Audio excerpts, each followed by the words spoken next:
Hello, and welcome to the third Sonic 3D Director's Cut update. The first thing we'll have a look at is the new options screen. It's very much a work in progress, but you can see it's laid out differently to the original to allow for more options. The control option remains the same, as does the sound test. However, I've added a few more sounds that were missing from the original sound test.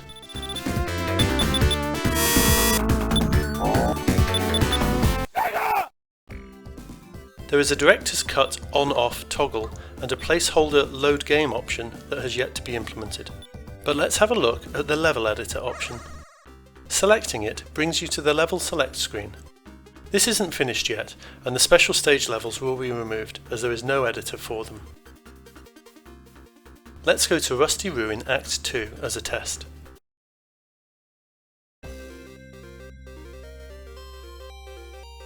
As well as getting the editor running in memory, I've also fixed some terrain mapping issues. Now, if you go over a hole in the terrain, the cursor just flashes instead of teleporting you down the map.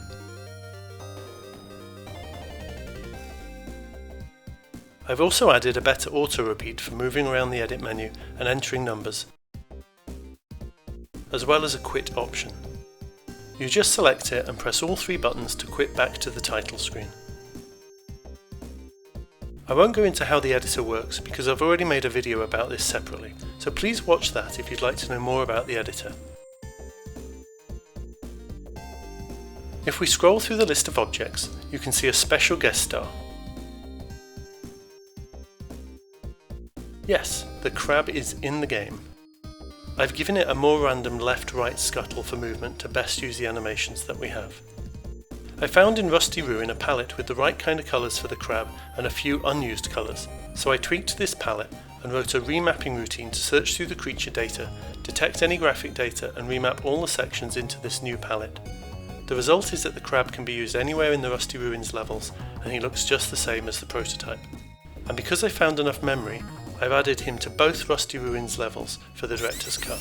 I've also fixed some other bugs in the editor so that it no longer picks up rings, and I've also fixed some crash issues. Finally, I've made the game auto-detect uncompressed level data, so that if someone figures out the editor and makes new level data, they won't have to struggle with compression formats. They can just dump the relevant section of memory and include it uncompressed in the ROM. So let's have a look at the crab in-game in Rusty Ruins.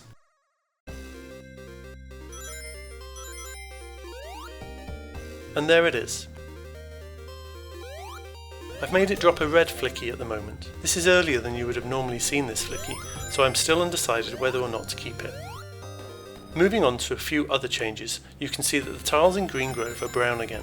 After seeing your feedback, although some people like the green, I felt that the brown actually matched the checkerboards in the other Sonic games, so I've tweaked the original colours to make them exactly match the browns in the other Sonic titles. I think this is the best compromise. I've added a score for collecting medals as an incentive beyond Continues, and that should make higher overall scores possible. I'll just cheat to enable Supersonic mode. I've changed the controls so that now you press spin dash while in the air to trigger Supersonic. I'll run around a bit so you can hear the full Supersonic tune.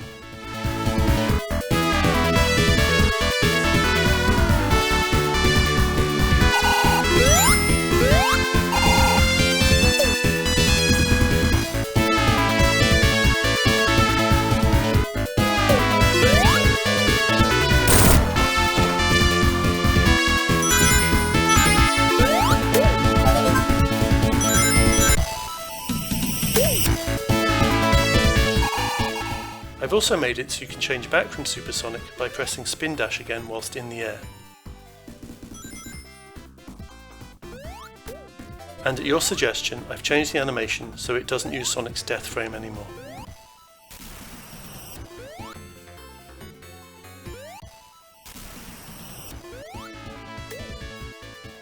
I've added code so that if you are over a noisy floor tile, Sonic's shadow becomes solid so you can see it better.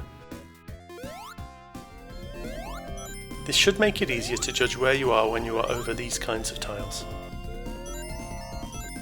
I've also made the balloon shadows solid for the same reason.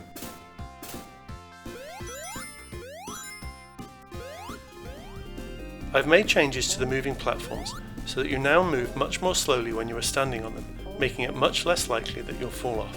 I've had to alter Sonic's movement slightly, as you could bypass some puzzles by running straight up these slopes. And I also think I've fixed a bug where you used to slide right through these moving platforms. And that's it for this update.